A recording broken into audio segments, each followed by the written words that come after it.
Eh bien, bonjour à tous et à toutes et bienvenue à cette retransmission du quart de finale de championnat du monde de guacamole. Je suis Antoine Patidou et je suis en compagnie d'un autre commentateur, Pedro González. Bonjour Pedro. Hola Antoine. En effet, nous allons assister à la préparation d'un guacamole par un candidat français, Grofiou. Grofiou, c'est ça. Grofiou, un compétiteur totalement inconnu qui a déjà fait ses preuves en passant les éliminatoires haut la main. Exactement Pedro, le jury a été complètement retourné par son guacamole au boudin noir maturé. Malheureusement, ils ont mystérieusement subi une gastro-postérite foudroyante généralisée.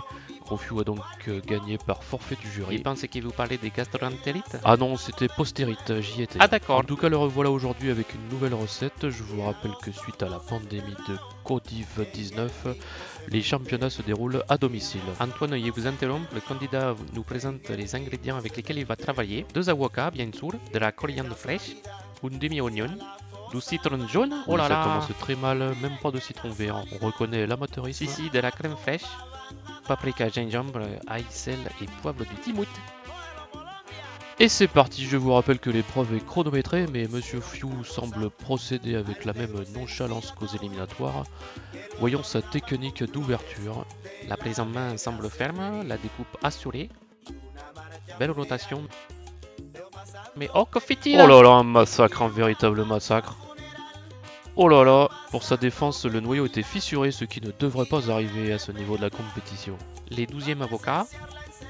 Toujours une dextérité inattendue avec ce pivotage pour extraire les noyaux. Une technique qui vient d'ailleurs directement de mon village au Pérou, Trompeteros. D'ailleurs, bouillon papa, bouillon Oui, maman. oui, il faut rappeler aux téléspectateurs que vous êtes notre expert avocat, Pedro. D'ailleurs, d'où nous vient ce mot avocat? Expert, je ne sais pas. En tout cas, le mot avocat vient de la langue aztèque nahuatl et veut littéralement dire testicule. Oh, oh, oh. Voyons sa technique pour la chair de l'avocat. Mais qu'est-ce qu'il fout ce corneau? Je crois avoir déjà vu ça dans un documentaire d'archives. Si, je crois que c'est la méthode du croisillon bolivien, mais ça n'a pas été utilisé depuis 1932. Oui, une technique obsolète, mais qui finalement fait ses preuves. Je crois qu'il vient de rattraper son retard par rapport à son concurrent hongrois au nom imprononçable. Voldemort? Mais non, Pedro, arrêtez d'être Ah. con. On enchaîne avec le mixeur. Ah non, on dirait que Monsieur Grofiou fait tout à l'ancienne. Si, la fourchette. Et il n'y va pas avec le dos de la main morte. Ah, maintenant le citron jaune. Ah, désolé, mais c'est une idée de merde. On m'informe à l'oreillette, mon cher Pedro, qu'en raison du confinement, il n'a pas été en mesure d'obtenir du citron vert. Ah, d'accord.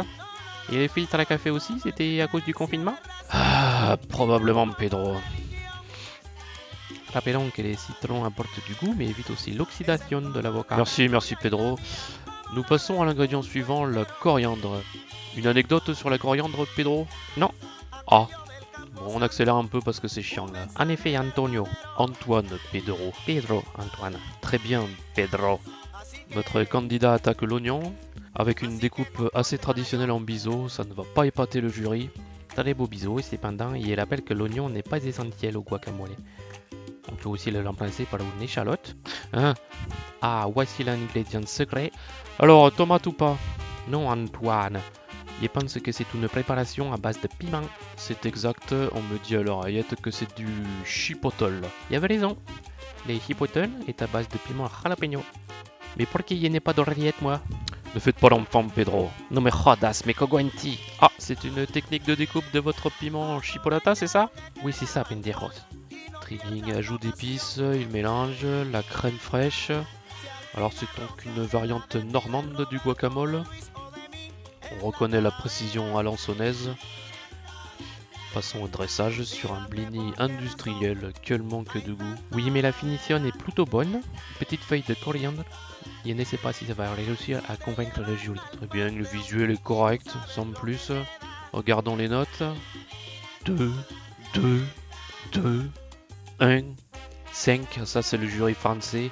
Ça fait donc un total de 12 sur 25, ce qui est plutôt correct. Eh bien, rendez-vous après une page de publicité pour le passage du japonais Sakagawara Onishinsuki. Au revoir. Buenas tardes.